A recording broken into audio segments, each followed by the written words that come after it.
Hola, bienvenidos respiratoreños, ¿cómo vamos? ¿Cómo están? Espero se encuentren bien.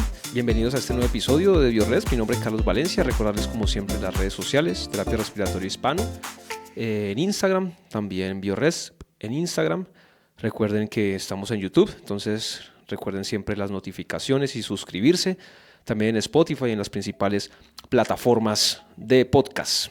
El día de hoy, como siempre les digo, un tema que me parece interesante, que me parece chévere, porque normalmente siempre estamos muy vinculados con el tema respiratorio, ¿cierto? Recordarles a los que no me conozcan, yo soy terapeuta respiratorio de profesión. Estamos muy vinculados al tema de respiración, pues aquí, ¿no? Troposférica, que es a lo que normalmente nos dedicamos acá. Pero hay un área muy puntual que tiene unas connotaciones muy especiales, las cuales se realizan en inmersión o bajo el agua, y es lo relacionado con el buceo. Entendiendo que, obviamente, al ser seres aeróbicos, requerimos de oxígeno para poder vivir, y no somos ajenos a esto cuando estamos en inmersión o cuando están en inmersión los buceadores. No tengo nada que ver con esto. Me gustaría, chévere en algún momento aprender, pero hasta el momento no. De hecho, aprendí a nadar hace como 5 años. Entonces, esto es un paso a paso, esos procesos lentos, ¿no? pero seguros. Entonces, el día de hoy, lo que les quiero comentar o lo que les quería hablar es el tema de los gases en buceo. Y como siempre les digo, pues me gusta arrancar por el principio, y el principio en este caso sería el tema de la composición atmosférica, entendiendo de los gases que hay en el ambiente. Normalmente un 79% de nitrógeno, un 21% de oxígeno, redondeado pues porque es 20.9, 78 punto algo, más los otros 0.3 o 0.1 de carbono y de argón, xenón, criptón y todos esos gases que no tienen interacción directa con nuestro cuerpo, o mejor, para efectos biológicos. Esto se realiza normalmente aquí, en la troposfera, ¿cierto? La atmósfera, el aire. Eso lo tengo por allá en un episodio, si quieren por allá en Spotify. Prontamente van a estar por acá en YouTube Music también los episodios en audio, en los que hablo de la composición atmosférica y de los gases y demás, y del oxígeno, y de cómo se crea este oxígeno desde nivel estelar hasta como lo tenemos acá. Es un episodio muy bonito que les recomiendo que lo escuchen en Spotify en estos momentos y en las principales plataformas. Próximamente vamos a estar, o lo vamos a tener por aquí en YouTube Music. Entonces, esta composición de esos gases es muy importante porque están en esta área, pero debajo, ¿cierto? En el agua, pues nosotros no tenemos ni branquias ni nada que se le parezca para poder extraer este oxígeno. Entonces requerimos de unos equipos puntuales para esto, y es importante tener en cuenta que hay unas presiones, ¿cierto? Siempre presiones vinculadas en este tema de la respiración y demás, que hay que tener muy en cuenta. No es lo mismo la presión que está aquí en el ambiente, ¿cierto? En la troposfera en la que estamos, a la presión que está debajo del agua. Entonces ahí es donde hablamos de las atmósferas, y es muy importante este concepto, porque una atmósfera es lo que estamos aquí hasta el nivel del mar, ¿cierto? Básicamente la cantidad de aire, esa presión que ejerce ese aire hasta la tierra, básicamente hasta nuestras cabezas, es básicamente de 760 milímetros de mercurio a nivel del mar. A nivel del mar, esa es la presión. A medida que vamos subiendo, disminuye. En fin, ya sabemos lo que pasa, o que no lo digan pues las personas los escaladores y alpinistas y demás, que tienen unas dificultades puntuales distintas a los que están inmersos, que es los que nos estamos tratando en este momento, pero ellos también tienen unas características muy puntuales. Pero entonces, esto es una atmósfera, ¿ok? Pero en el momento en el que descendemos al nivel del océano, cada 10 metros se suma otra atmósfera. Entonces decimos que si una persona está a 10 metros de profundidad, está a 2 atmósferas. Una, ¿cierto?, del nivel del mar hasta arriba, y la otra de ese nivel del mar hasta los 10 metros. O sea, imagínense la diferencia, ¿no? Entonces, cada 10 metros es una atmósfera. Entonces, a medida que vamos bajando más, 2, 3, 4, 5 atmósferas, 60, 70, 80, 100, 130, 140, 200 metros. Entonces van a ver envueltas en esta ecuación una cantidad de fuerzas que van a dificultar o que van a tener una serie de limitantes para que nosotros podamos realizar nuestro proceso de ventilación de forma adecuada. Entonces, primero, ¿qué es importante? Entender que esa misma presión que se está ejerciendo debajo, en el océano, pues también esa presión está aquí, en nuestro cuerpo, y tenemos o tienen un tanque de aire o ya de lo que sea que vamos a hablar ahorita a sus espaldas, que está también comprimido a unas presiones. Nosotros manejamos unas presiones. Entonces miren esta mezcla de presiones que se empiezan a converger aquí y cómo se pone esto de chévere, ¿cierto? Algo tan sencillo como entrar al agua, ¿no? Y pues, tomar videos, hacer investigación a nivel oceánica, pero demanda de un compromiso y de un nivel de ciencia bastante avanzado y de un entrenamiento y una experticia para evitar, obviamente, contratiempos en estas inmersiones, que, pues bien se ha dicho, son muy seguras, siempre y cuando se hagan con personas certificadas, con equipos certificados y demás. Entonces, una vez ya entra nuestro amigo o amiga buceador o buceadora a este hermoso medio acuático, entonces va a tener unas necesidades puntuales, pero no sin antes hablar de que como tenemos gases envueltos en esto, sabemos que muchos de estos gases, como muchas sustancias de las que hay en el planeta, pues pueden generar toxicidad si no se manejan de una forma adecuada. En este caso puntual vamos a hablar de dos, el caso del nitrógeno y del oxígeno, que tienen la mayor cantidad en proporción de aire normalmente, que es el respirable, ¿no? Entonces, inicialmente vamos a hablar del nitrógeno. En el nitrógeno pasan dos cosas. Pasa uno, que es la narcosis por nitrógeno, que es básicamente a profundidades superiores a los 40, entre los 30 y 40 metros y demás, empieza a generar una especie de mareo. Se le dice la enfermedad de Martini, pues porque es más chic, pero pues si hubiesen descubierto unos nativos sería la enfermedad de la chicha o del biche, bueno, dependiendo en el área del planeta en el que usted se encuentre y los nativos hagan una bebida alcohólica que genere este efecto de mareo, de desinhibición. Básicamente eso es lo que pasa con el nitrógeno en estas profundidades. Las personas empiezan a desinhibirse, empiezan a hacer que esta actividad sea menos segura y de ahí el riesgo. Porque lo que antes se hacía con mayor seguridad de estas personas, al estar aparentemente bajo unos efectos que pareciesen que fuesen el alcohol, un poco más irresponsable, más desinhibido, entonces se cometen errores que pueden ser fatales para estas personas, no solamente para el que está generando o que está pasando por este efecto, sino también para sus compañeros. ¿Esto de qué depende? De muchas cosas, del entrenamiento que tenga, de la tolerancia al nitrógeno que empiece a tener él y demás. ¿Esto por qué? Porque es que el nitrógeno, si bien no tiene interacción directa con nuestro cuerpo, pero a estas profundidades este nitrógeno no va a poder salir y se va a empezar a quedar.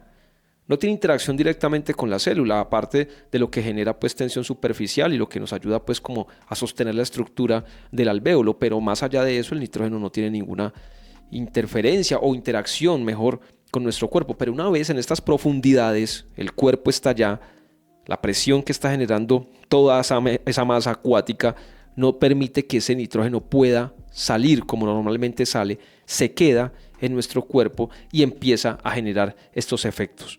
¿Listo? Este es uno. El otro con el nitrógeno es el de descompresión también. Si no se hacen unas escalas adecuadas a unas velocidades puntuales, porque obviamente no puedes salir de aquí, de un nivel donde tienes unos niveles de presión altísimos, normalmente hacia afuera. Eso es como que trate de coger una pelota en una piscina y métela en el agua. Cuando la sueltas, ¿cierto? Sale disparada. Obviamente esto asociado al principio de Arquímedes, ¿cierto? Pero entonces hay que tener mucho cuidado en el momento de que este buzo va hacia arriba, porque también este nitrógeno, estas burbujas que se pueden quedar, que inicialmente se quedan en el tejido adiposo, pero después empiezan a penetrar y pueden llegar hasta vasos pequeños o de gran calibre y generar embolias y demás, cosas impresionantemente complejas. Entonces hay que tener mucho cuidado con este nitrógeno en estas dos ocasiones. Y con el oxígeno, obviamente, entendemos, el oxígeno como medicamento que es, como un gas medicinal que es también. Este sí tiene interacción con nosotros directamente y las concentraciones elevadas de oxígeno, como sabemos, pueden generar unos efectos deleterios en la mucosa o en la estructura de nuestro pulmón, pero también cuando se presenta este exceso de oxígeno, o mejor, este oxígeno a altas presiones, en inmersión, mayor a 2 atmósferas, este oxígeno ya es un poco más tóxico, por no decir tóxico, empieza a generar unos problemas importantes ya a nivel del sistema nervioso. A diferencia del que siempre conocemos, que es por FiO2, por fracción inspirada, por aumento, ¿cierto? 60, 70, 50, mayor de 24, 48 horas de una persona esté respirando unas fracciones altas de oxígeno, mayor al 21%, que es lo que respiramos en el ambiente, pero ya cuando empezamos a hacer inmersión, el problema no es por la fracción, sino por la presión que se genera. ¿Listo? Esta presión es la que empieza a generar estos efectos negativos y son directamente a nivel cerebral. Entonces, una vez ya descrito estos dos episodios puntuales de toxicidad de gases, ahorita sí vamos a ver cuáles son esos gases o esas mezclas de gases que tenemos. Entonces, normalmente siempre empezamos con una sola mezcla, pues el aire comprimido normal, que es el que respiramos, 21% de oxígeno y nitrógeno. Esto normalmente va aproximadamente hasta los 30-40 metros. Una vez se empieza a hacer inmersiones un poco más profundas, aquí ya tiene que cambiar esto. ¿Por qué? Por lo que acabamos de mencionar, el nitrógeno es una porción mucho más alta en este aire comprimido y por estos efectos que les acabo de mencionar, entonces toca empezar a minimizar o a jugar con estas mezclas, como es el caso del nitrox, que básicamente es igual, aire comprimido, oxígeno, nitrógeno, pero aquí la fracción inspirada de oxígeno aumenta un poco, normalmente entre 32, 36 o 34%. Estas son las mezclas que se manejan. Relacionado esto pues con el nitrógeno. ¿Esto con qué? Con el fin de disminuir este efecto de narcosis por nitrógeno, también minimizar el efecto de la enfermedad descompresiva. Después de esto tenemos el trimix, que su nombre lo dice, es de 3 gases, ¿cierto? Y en esto aquí ya entra otro gas que es conocido por nosotros, que es el helio. Entonces es nitrógeno, helio y oxígeno. ¿Esto con qué? Con el fin de minimizar aún más el tema de nitrógeno. Entonces este helio entra aquí a mediar. También se utiliza en profundidades superiores, más o menos 65 metros, me corrigen, o más, ahí ya varían, pero normalmente estas se utilizan también. El helio, como sabemos, es menos denso, entonces a mayor profundidad, pues mayor presión, mayor dificultad para ventilar, entonces este helio permite que esta ventilación sea un poco más efectiva. 2, minimiza este riesgo de narcosis o de enfermedad descompresiva porque también minimiza el porcentaje de nitrógeno, ¿ok? Entonces estos son como los efectos más visibles o directamente o rápidos que puede incluir este trimix, que es uno de los más utilizados en buzo o en buceo de profundidades.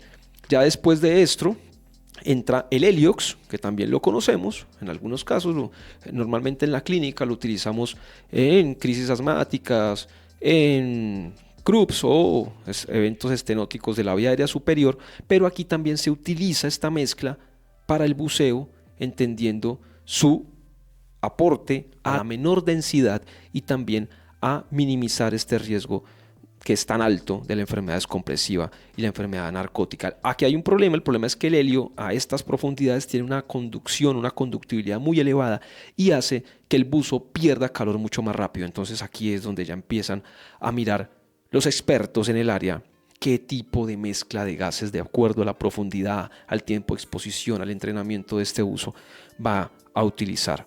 Después hay otro gas que es el hidreliox, que aquí ya empieza otro gas adicional que es el hidrógeno, que entra en esta mezcla.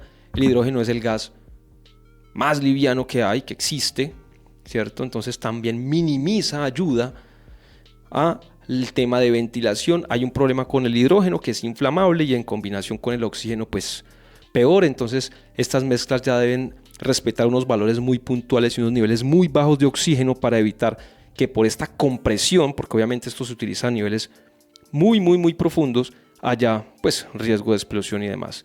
Y por último, El hidrox, que es básicamente hidrógeno con oxígeno, se utiliza a profundidades superiores de los 130 a 35 metros. Esto ya es para buceo científico, personas que están revisando y analizando otro tipo de estructuras o haciendo unos análisis un poco más avanzados que requieren ir a profundidades bien importantes, y este se utiliza de forma muy puntual, no tan común en estos niveles de profundidad. Si quieren profundizar en estos gases, hay una cantidad absurda de información, unas toneladas de información muy chévere. Es un tema muy bonito en el cual es importante conozcamos, porque normalmente pues sí, pues estamos siempre nosotros en nuestro medio, ¿no? Estamos en la troposfera y pues chévere, ¿no? Pero también es chévere investigar y conocer cómo funciona el proceso de ventilación, esa entrada y salida de aire, ese proceso de intercambio gaseoso a estas grandes profundidades. Entonces eso era lo que les tenía para decir el día de hoy. Espero que se vayan de aquí con muchas dudas, con ganas de investigar y analizar, como siempre les he dicho. Esa es la idea de este espacio, que se vayan con dudas más que con certezas. Entonces nada, les agradezco el tiempo dedicado a este espacio. Como siempre, recuerden mi nombre, Carlos Valencia. Redes sociales, Terapia Respiratoria Hispano, BioResp. Recuerden suscribirse, activar las notificaciones. También estamos en Spotify y en sus plataformas preferidas de podcast. Nos vemos. Chao.